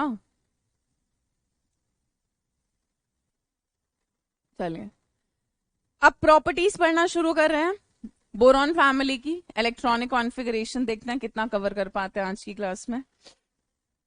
बट मैं यही कहूंगी बेटा, इनर्ट प्योर अभी भी क्योंकि मेरे दिल में ये दुख सा रह रहा है, जिसको भी इनर्ट प्योर इफेक्ट नहीं क्लियर है, प्लीज इट्स अ रिक्वेस्ट कि आप एक बार मेरे लिए एक बार स्क्रीनिंग इफेक्ट का टॉपिक देखना पीरियोडिक क्लासिफिकेशन से, और उसके बाद आज का लेक्चर देखना, आपको इनर्ट प्योर इफेक्ट पक्का समझ आ जाएगा। तो अगर किसी को लग रहा है कि मुझे नहीं समझ आए not pure effect, so please please do that, आज इसको क्लियर कर लो एक बार दोबारा समझ के।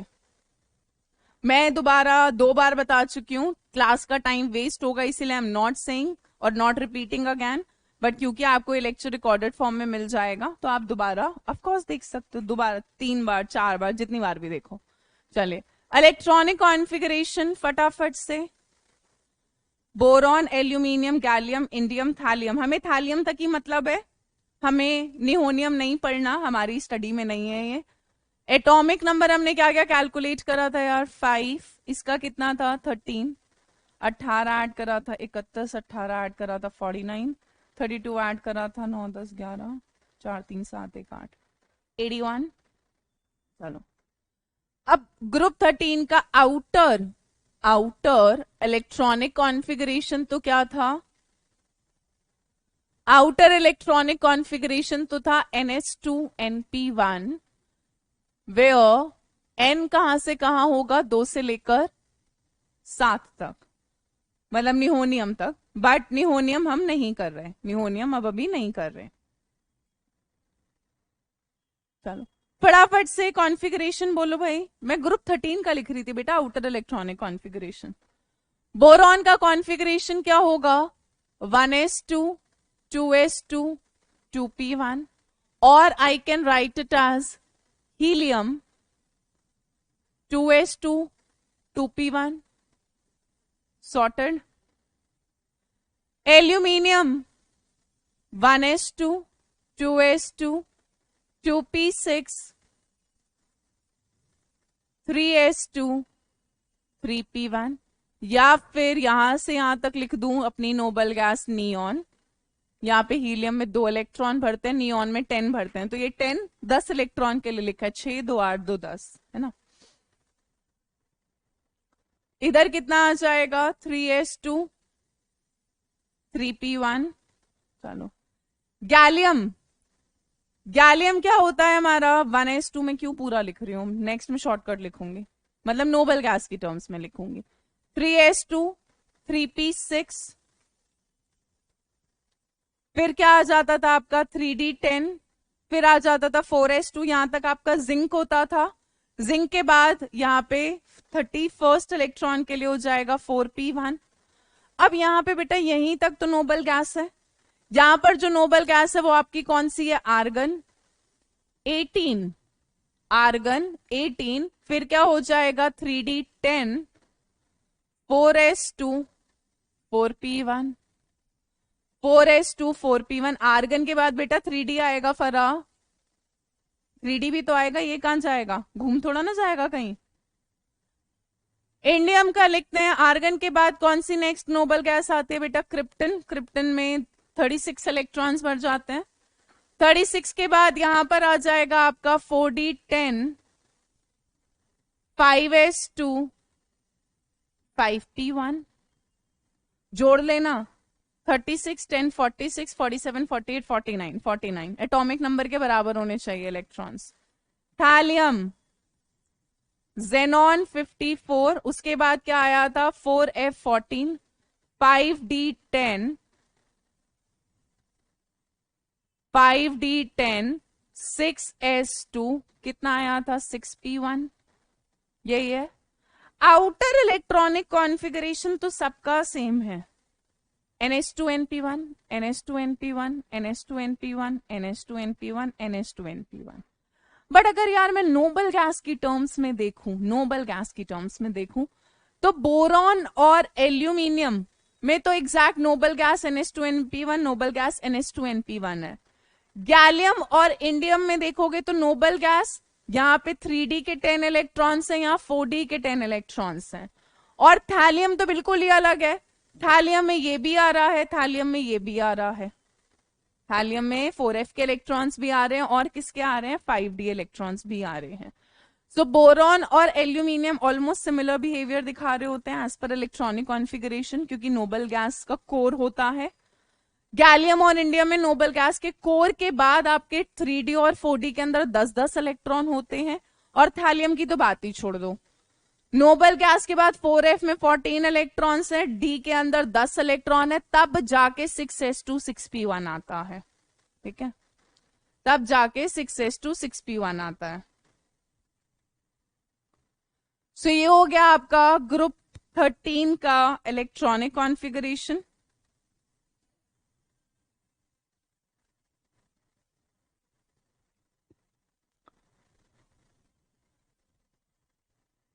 यहां तक तो सॉर्टेड है, कुछ नया नहीं पढ़ाया, कुछ नया नहीं है, इलेक्ट्रॉनिक कॉन्फ़िगरेशन है।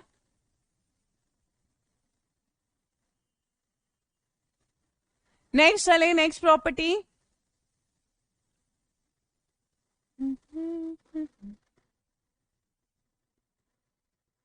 चलो नेक्स्ट आते हैं भाई एटॉमिक एंड आयनिक रेडियाई पे। एटॉमिक एंड आयनिक रेडियाई, यहाँ एक्सेप्शन आने वाला है। जरा कोर का मतलब होता है बेटा नोबल गैस का core, inner electrons, noble gas के इलेक्ट्रॉन्स, नोबल गैस का कॉन्फ़िगरेशन स्टेबल होता है ना, सो कोर इलेक्ट्रॉन्स बोलते हैं, अंदर के इलेक्ट्रॉन्स। चलिए डाउन द ग्रुप, अब जरा एक्सेप्शन है, मैं ये नहीं बोल सकती। Down the group atomic size increases but, सारा टेढ़ा लिख दिया यार मैंने। Down the group atomic size, but फटाफट से हमें को एक्सेप्शन बता दो, एक्सेप्शन। अरे यार सुहाना तुमने तो दिल ले लिया, और देवांजन तुमने भी यार, दोनों ने बता दिया, महावीर ने भी बता दिया एक्सेप्शन, बहुत बढ़िया यार। Down the group atomic size increase करता है बट इन ग्रुप 13, ग्रुप 13 में क्या देखा गया, बोरॉन के बाद साइज एल्यूमिनियम का बढ़ता है, ठीक है, साइज की बात कर रही हूं, ठीक है। अब एल्यूमिनियम के बाद गैलियम आता है, इंडियम आता है, थैलियम आता है। आप तो कहोगे भाई साइज बढ़ते रहना चाहिए, पर नहीं, नहीं, एल्यूमिनियम का साइज गैलियम से भी ज्यादा होता है। गैलियम के बाद इंडियम फिर थैलियम, गैलियम फिर इंडियम फिर थैलियम। ऐसा क्यों हुआ, काहे?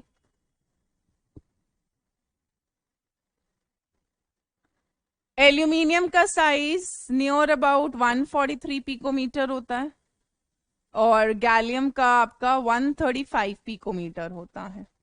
जल्दी से बताएं भाई क्यों गैलियम का साइज छोटा हो जाता है, जल्दी सोचो, अभी पीछे कहानी है, यहां आओ, ध्यान से देखो जरा।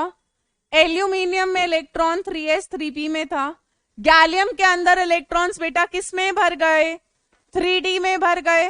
3d में भरे तो होता क्या है, जब आप नीचे आते हो, नीचे आओगे, शेल बढ़ रही है, आप कहोगे भाई साइज बढ़ना चाहिए, पर लैंथेनॉइड कॉन्ट्रैक्शन क्यों लगेगा निकिता, एफ में थोड़ा ना गया है, this is not lanthanoid contraction, ये ट्रांजिशन कॉन्ट्रैक्शन था। स्कैंडियम से जिंक, ट्रांजिशन एलिमेंट भर रहा होता है ना 21 से 30, गैलियम से पहले। सो डी में इलेक्ट्रॉन गए 3d के अंदर, ये कैसे इलेक्ट्रॉन्स हैं, पुअर स्क्रीनर। अगर पुअर स्क्रीनर है तो वैलेंस इलेक्ट्रॉन्स न्यूक्लियस से फोर्थ शेल के जो 4s2 4p1 के 3 इलेक्ट्रॉन है न्यूक्लियस से अट्रैक्ट होंगे, अट्रैक्ट हो जाएंगे तो क्या कर जाएगा यार, साइज डिक्रीज कर जाएगा। साइज क्या करेगा, डिक्रीज करेगा, बहुत बढ़िया। अब तो तुम जवाब दे रहे हो, स्क्रीनिंग इफेक्ट लगेगा, पुअर स्क्रीनिंग इफेक्ट लगेगा, जिया जिया। सो गैलियम का साइज कम होता है, gallium has smaller size than aluminium due to poor screening effect of 3d 10 electrons।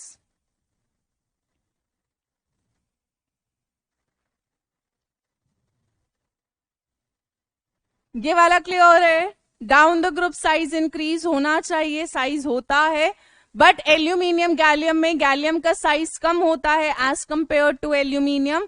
क्यों, क्योंकि गैलियम के अंदर 3d के अंदर 10 इलेक्ट्रॉन भरे होते हैं, पुअर स्क्रीनिंग इफेक्ट होता है जिसकी वजह से न्यूक्लियस वैलेंस इलेक्ट्रॉन को अपनी तरफ अट्रैक्ट कर लेता है और साइज क्या कर जाता है, कम कर जाता है, कम हो जाता है।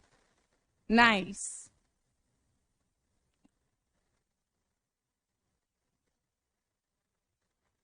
चलो आयनाइजेशन एंथैल्पी, आयनाइजेशन एंथैल्पी पे तो यार बहुत इरेगुलरिटी है। IE1 पहले लिख दो भाई, इरेगुलर ट्रेंड है, और ये जो इरेगुलर ट्रेंड है वो इसीलिए आ रहा है because of irregular size. Size की वजह से इरेगुलरिटी आती है, ठीक है। ऐसे ही बेटा इंडियम और थालियम के साइज में बहुत ज्यादा फर्क नहीं होता, मैं पहले ही बता दूं, जहां तक मेरे को याद है शायद इसका 167 पिकोमीटर होता है, इसका 170 पिकोमीटर होता है। एक बार एनसीईआरटी के अंदर डेटा चेक कर लो, एक बार डेटा चेक कर लो।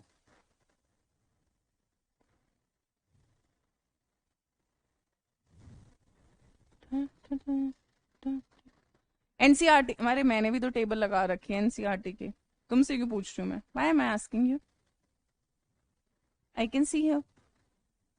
आप अपनी एनसीईआरटी में देखें जरा, रेडियस की बात कर रहे हैं बेटा, बोरॉन का 88, फिर एल्यूमिनियम का 143 बड़ा, फिर साइज कम हुआ गैलियम में, फिर इंडियम में इंक्रीज हुआ, थालियम में इंक्रीज हुआ, पर बहुत ज्यादा इंक्रीज नहीं है। 88 से 143 भाई बहुत भयंकर इंक्रीज है, बट 160 से 167 से 170 हार्डली 3 पिकोमीटर का ही तो है, 3 पिकोमीटर। चलिए आयनाइजेशन एनर्जी देखें जरा, आयनाइजेशन एनर्जी देखो बेटा, बोरॉन की 801।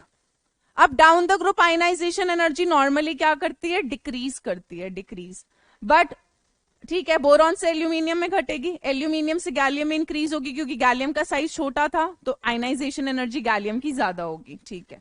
बट आप देखेंगे जरा थालियम की गैलियम से भी ज्यादा है, थालियम की गैलियम से भी ज्यादा है, तो आपका जो ऑर्डर आएगा आयनाइजेशन एनर्जी का वो क्या आ जाएगा, बोरॉन की सबसे ज्यादा। उसके बाद कौन आएगा आपका, इंडियम, इंडियम के बाद कौन आएगा आपका, गैलियम 579, फिर कौन आएगा आपका एल्यूमिनियम 577, और फिर आखिरी में कौन आएगा आपका 558। टेबल नहीं याद करनी, हमें सिर्फ ऑर्डर याद करना है। सो आयनाइजेशन एनर्जी का क्या ऑर्डर आया जी, बोरॉन, बोरॉन के बाद कौन आया आपका, इंडियम, इंडियम के बाद आपका कौन सा आया बेटा जी, जल्दी बोलो यार,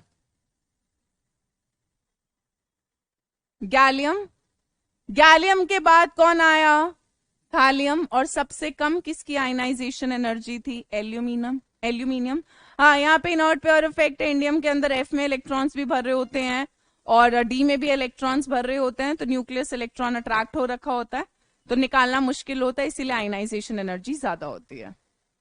नहीं बेटा मुझे टेबल याद नहीं है।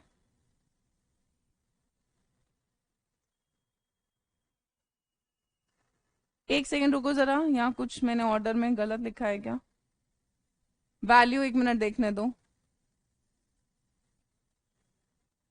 बोरॉन के बाद अच्छा थालियम आएगा,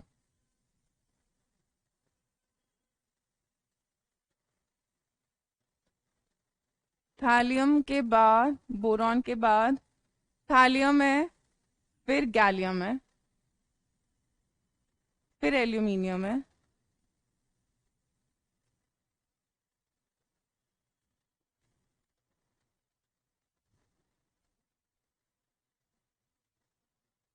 एक बार देख लेना यार वैल्यूज के हिसाब से।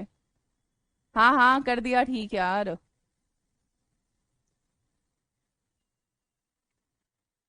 अब ठीक है आई गेस। इसके लिए कोई गाना बना ले क्या, आई थिंक हमें कोई गाना बना लेना चाहिए ताकि याद रहे। क्या बना सकते हैं,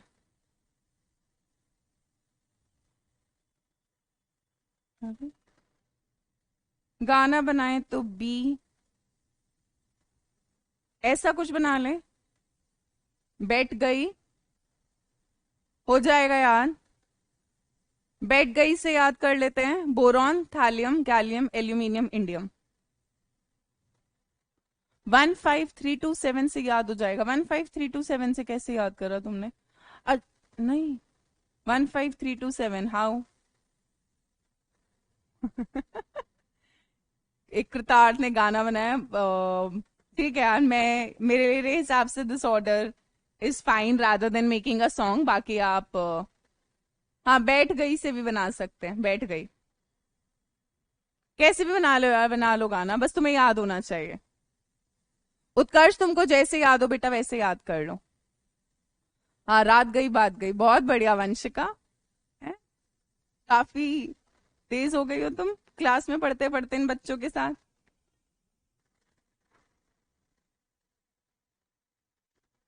नेक्स्ट चले बेटा, नेक्स्ट प्रॉपर्टी पे।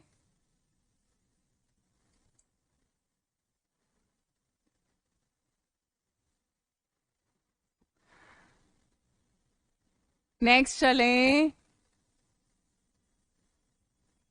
अच्छा, पीरियड नंबर बोलो बेटा, तो भी boron does not come in first period ना, it comes in second period. So I think this sounds better. चलो, इलेक्ट्रोनेगेटिविटी में भी यहाँ पे इरेगुलरिटी होती है। So down the group electronegativity decrease करती है। So down the group, but यहाँ पे अगेन एक्सेप्शन है। Down the group 13 electronegativity first तो डिक्रीज करती है, first decreases from boron to aluminium and then increases marginally. फिर आपकी इलेक्ट्रोनेगेटिविटी क्या करती जाती है, इंक्रीज करती जाती है। ठीक है, so boron, aluminium, gallium, indium, thallium. En value यानी इलेक्ट्रोनेगेटिविटी वैल्यू की बात करें तो बोरॉन की होती है 2 वैल्यू, आप टेबल में देख सकते हैं, 1.5, फिर 1.6, 1.7, 1.8। ठीक है, सो पहले इलेक्ट्रोनेगेटिविटी डिक्रीज हुई, पहले इलेक्ट्रोनेगेटिविटी डिक्रीज हुई, फिर इंक्रीज करती जाती है। सो इरेगुलरिटी, इसीलिए हम बोल रहे हैं कि ये फैमिली बहुत ज्यादा हेट्रोजीनियस होती है, क्योंकि यहाँ पे कोई मतलब कोई ट्रेंड प्रॉपरली फॉलो नहीं हो पाता, क्योंकि इमीडिएट ये फैमिली किसके बाद आ जाती है, आपकी डी ब्लॉक के बाद आ जाती है। सो कॉन्ट्रैक्शन लग रहे हैं डी और एफ के इलेक्ट्रॉन्स के, सबसे ज्यादा प्रोमिनेंट हो रहे होते हैं यहाँ पे। ये टेबल आपको नहीं याद करनी, आपको साइज का ऑर्डर याद होना चाहिए, आपको आयनाइजेशन एनर्जी का ऑर्डर याद होना चाहिए, आपको इलेक्ट्रोनेगेटिविटी का ऑर्डर याद होना चाहिए। ठीक है, सो इलेक्ट्रोनेगेटिविटी का भी ऑर्डर एक बार देख लें जरा। बोरॉन की ज्यादा, फिर एल्यूमिनियम तक डिक्रीज हुई, फिर गैलियम, फिर इंडियम, फिर क्या आया था, थैलियम। ठीक है, और अगर और ज्यादा करेक्ट जाना है तो बोरॉन की सबसे ज्यादा विद वैल्यू 2, फिर क्या आया था, थैलियम। थैलियम के बाद कौन सी आएगी, इंडियम, फिर कौन सी आएगी इलेक्ट्रोनेगेटिविटी, गैलियम, और सबसे कम किसकी होगी, एल्यूमिनियम की। ठीक है, तो वैल्यूज के साथ याद रखोगे तो खुश रहोगे। 2, 1.8, 1.7, 1.6, 1.5। एक बोल रहा है मेरी फैमिली भी हेट्रोजीनियस है, आई थिंक सभी की होती है। यहां तक नोट करें बेटा, इलेक्ट्रोनेगेटिविटी तक।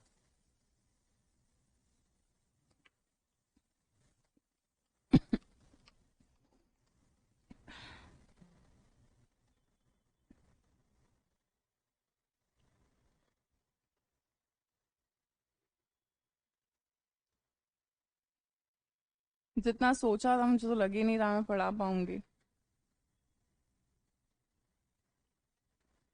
देखते हैं। नेक्स्ट चलें, फिजिकल प्रॉपर्टीज एनसीईआरटी में अंडरलाइन कर लो, जो इंपॉर्टेंट है होगा वो मैं स्टार बना दूंगी, जहां से सवाल आता है, जिसको लिखना हो वो लिख सकता है। बोरॉन अभी अभी हमने करा, नेचर में कैसा होता है, नॉन मेटालिक होता है और एक्सट्रीमली हार्ड होता है, ब्लैक कलर्ड सॉलिड होता है, काले रंग का होता है। इसके अलावा एलोट्रोपिक फॉर्म्स में भी एग्जिस्ट करता है। Due to very strong crystalline lattice, boron has unusual high melting point. ठीक है, सो बोरॉन जो होता है वो आपका नॉन मेटालिक होता है, एक्सट्रीमली हार्ड होता है, क्रिस्टलाइन लैटिस फॉर्म करता है। लैटिस तो पता है, 3D arrangement of particles in space, जिसकी वजह से हम बोलते हैं बोरॉन का मेल्टिंग पॉइंट बहुत बहुत बहुत क्या होता है, हाई होता है। इसके अलावा बाकी जो मेंबर्स हैं they are soft metals with low melting point and high electrical conductivity. Aluminium is a metal, gallium is a metal, indium is a metal, thallium is also a metal. So down the group आएंगे metallic character बढ़ता जाएगा, but boron जो होता है वो कैसा होता है, नॉन मेटल्स होता है। अक्षय यादव यार, एलोट्रोप्स नहीं पता, कैसी बातें कर रहे हो। एलोट्रोप्स क्या होते हैं बताएं जरा, आप ही की क्लास का कोई बताएगा। तुम्हारी क्लास में से ही जवाब मिलेगा ये। एलोट्रोप्स क्या होते हैं भाई? अभी इसी में कार्बन के एलोट्रोप्स पढ़ाऊंगी, 10वीं में कार्बन के एलोट्रोप्स तो पढ़े ही हैं। मार्जिनली का मतलब होता है एक एक मार्जिन से। जल्दी जल्दी। Different forms of the same element having different physical properties but same chemical properties.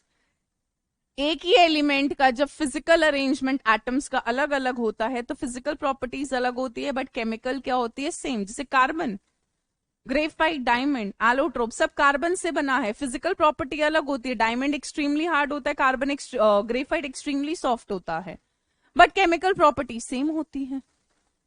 So boron allotropic form में एग्जिस्ट करता है, एलोट्रोप्स बनाता है। इसके अलावा ये नोट करने की चीज है बेटा, गैलियम आपने पढ़ रखा है, गैलियम का जो मेल्टिंग पॉइंट होता है वो नियर अबाउट 30 डिग्री सेल्सियस होता है।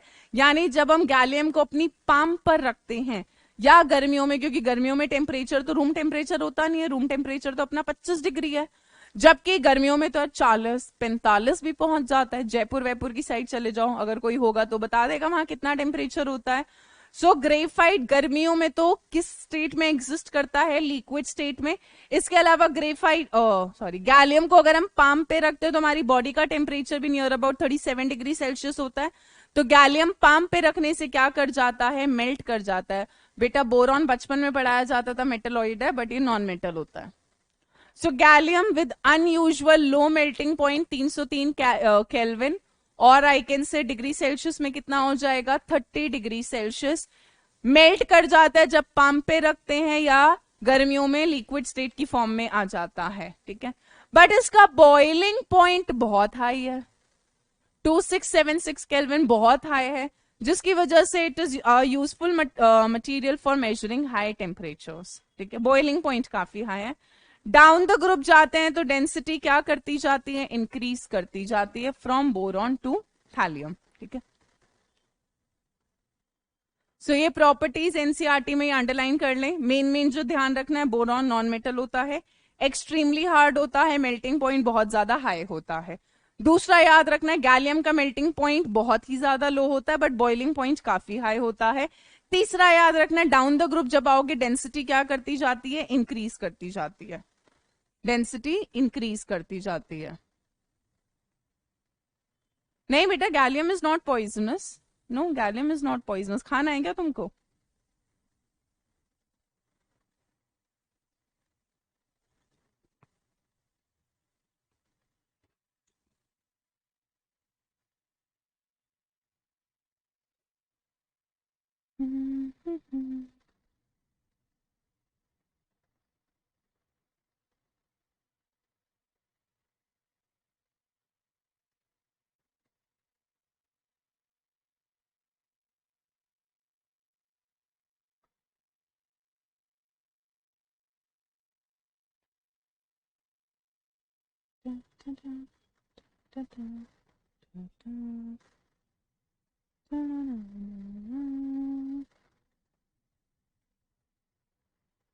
नेक्स्ट चले,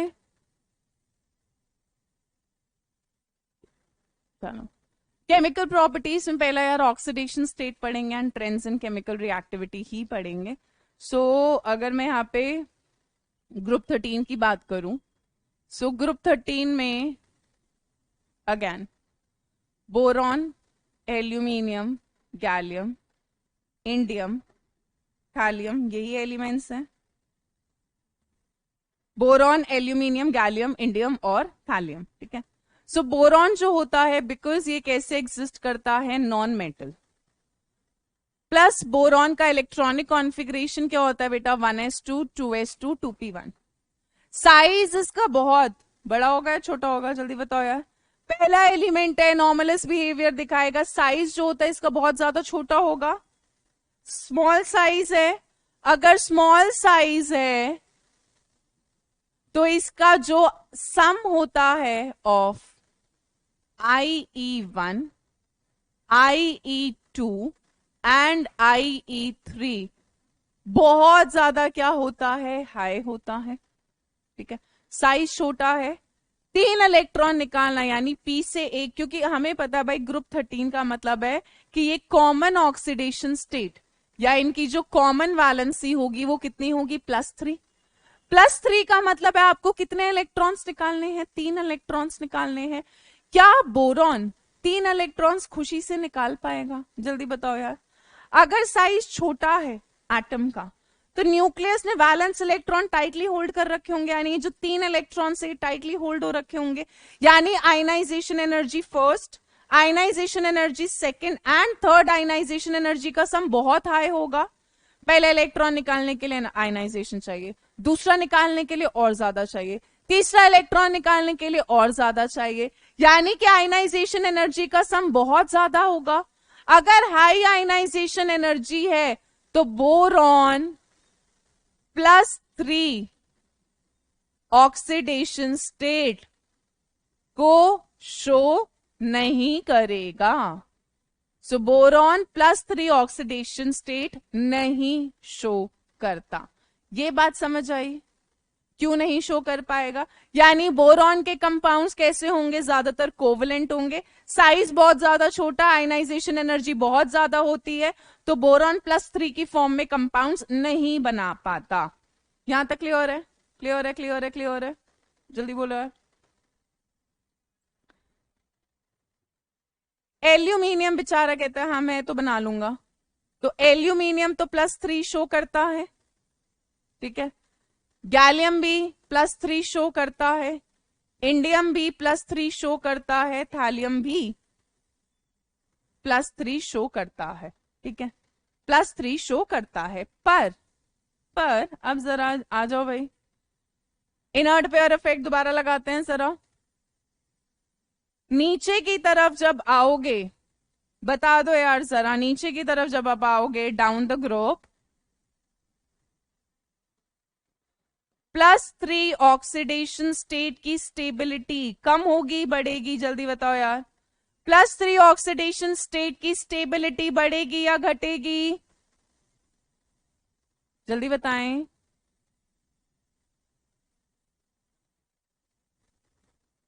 +3 ऑक्सीडेशन की स्टेबिलिटी डिक्रीज होगी एंड +1 ऑक्सीडेशन स्टेट की स्टेबिलिटी क्या कर जाएगी आपकी, डाउन द ग्रुप इंक्रीज होती जाएगी, इंक्रीज होती जाएगी। यानी इंडियम +3 +1 दोनों दिखाएगा, तो ये +1 भी दिखा रहा होगा, गैलियम भी +1 दिखा रहा होगा और थैलियम भी +1 दिखा रहा होगा। और थैलियम के लिए ये वाली +1 क्या होगी, सबसे ज्यादा स्टेबल होगी, सबसे ज्यादा स्टेबल, ठीक है। सो डाउन द ग्रुप आते हुए +3 की स्टेबिलिटी कम होती जाएगी, +1 बढ़ाने की स्टेबिलिटी ज्यादा होती जाएगी। सारा का सारा खेल किसकी वजह से हो रहा है, due to inert pair effect, inert pair effect.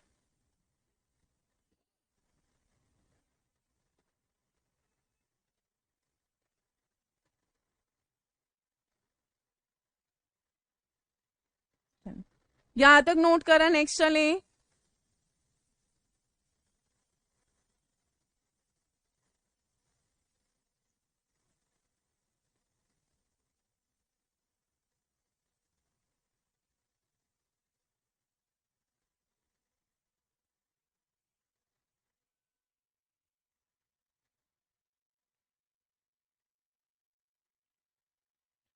छुट्टी दे दो, ये केमिकल प्रॉपर्टी का ये तो पढ़ा दूं बेटा, बाकी केमिकल प्रॉपर्टी सैटरडे की क्लास में पढ़ाएंगे, और क्या हो सकता है, यही हो सकता है। नेक्स्ट नोट करो, इसी में इतना तो पढ़ाने दो।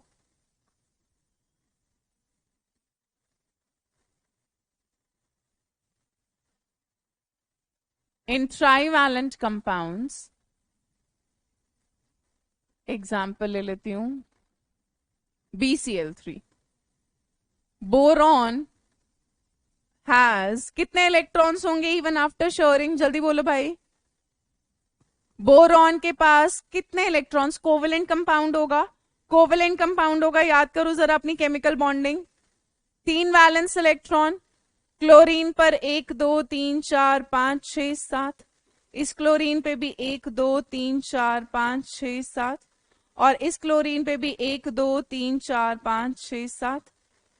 शेयर करा दो जरा इलेक्ट्रॉन्स, 1 2 3, और बोरॉन भी शेयर करेगा खुद के 3, इनसे भी एक एक ही शेयर करेगा क्योंकि क्लोरीन ने भी इनसे शेयर करा है। So even after sharing boron के पास कितने इलेक्ट्रॉन्स हैं? Boron has 6 electrons in its valence shell, in its valence shell। यानी कि जो BCl3 कंपाउंड है बेटा, ये कैसा कंपाउंड है आपका? इलेक्ट्रॉन डेफिशिएंट, इलेक्ट्रॉन की कमी है, हाइपोवैलेंट हो गया ना, इलेक्ट्रॉन डेफिशिएंट है। अगर ये इलेक्ट्रॉन डेफिशिएंट है तो ये एक्सेप्ट कर सकता है, it can accept a pair of electron, और अगर ये इलेक्ट्रॉन का पेयर एक्सेप्ट कर सकता है तो ये कैसा बिहेव करेगा? This will behave as your Lewis acid. कैसा बिहेव करेगा? लुईस एसिड की तरह बिहेव करेगा। चलो अब यहीं पे देखे जरा, ये आपका BCl3 है, इस तरह से बना देती हूं, ठीक है, BCl3, इसका रिएक्शन कराती हूं, या छोड़ो,